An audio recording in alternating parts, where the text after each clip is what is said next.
Pada hari ini kita ambil dari 1 Samuel pasal 15 ayat 1 sampai 35.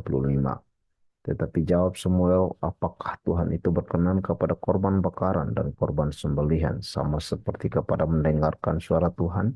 Sesungguhnya mendengarkan lebih baik daripada korban sembelihan, memperhatikan lebih baik daripada lemak domba-domba jantan.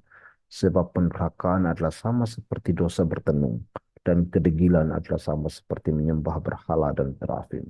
Karena engkau telah menolak firman Tuhan, maka ia telah menolak engkau sebagai raja. Ada 3 kesalahan yang dilakukan oleh Saul, sehingga Allah mengoyak kerajaan itu dari Saul dan keturunannya. Di dalam pasal yang ke-13 sebenarnya Allah ingin mengokohkan kerajaan itu bagi Saul.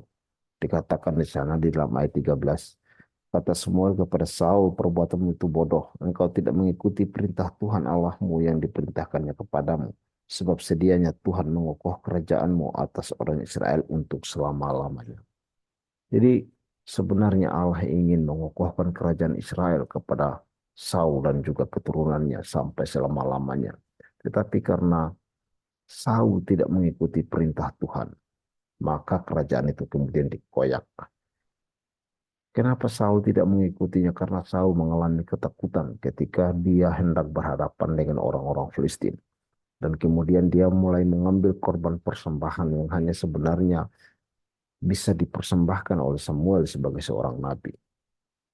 Di dalam pasal 13 ayat 9 sampai 10 dikatakan di sana mengambil korban itu dan dipersembahkan kepada Tuhan. Dan Samuel menjadi marah.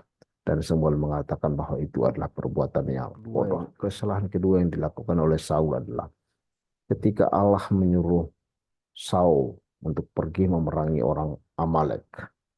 Dan Allah memerintahkan agar semua orang Amalek itu ditumpas, dibunuh, termasuk hewan-hewan dan binatang-binatangnya. Tetapi kemudian Saul tidak mendengarkan suara Tuhan. Saul kemudian mengambil hewan-hewan yang di dalam pandangan dia baik dan bagus untuk kemudian dipersembahkan kepada Tuhan. Alasannya sangat bagus, supaya Tuhan disenangkan. Tetapi yang diminta oleh Tuhan adalah bahwa dia melakukan apa yang sesuai dengan yang diperintahkan oleh Tuhan. Jadi mendengarkan lebih baik daripada mempersembahkan kurban, kata firman Tuhan. Jadi marilah kita sungguh-sungguh memberi telinga untuk mendengarkan apa yang diinginkan oleh Tuhan di dalam kehidupan kita. Lalu kesalahan ketiga yang dilakukan oleh Saul adalah Saul bertanya kepada orang mati, kepada roh orang mati. Di dalam dalam 1 Samuel pasal 28 ayat 7 sampai 20.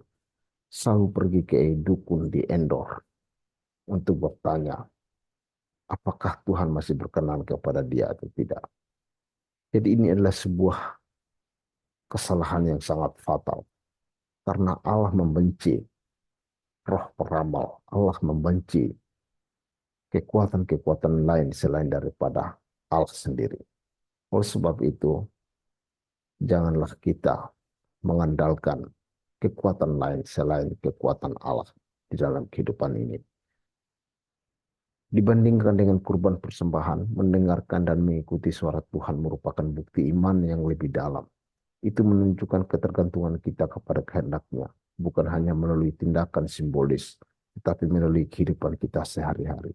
Karena ketika kita benar-benar mendengarkan dan mematuhi suaranya, hidup kita menjadi persembahan yang hidup, suci dan berkenan kepadanya. Mari untuk memulai minggu ini, kita mendengarkan suara Tuhan, mengikuti apa yang diinginkan oleh Tuhan. Jadilah pendengar yang baik dan jadilah pelaku firman yang baik. Terima kasih, Tuhan Yesus memberkati kita semua.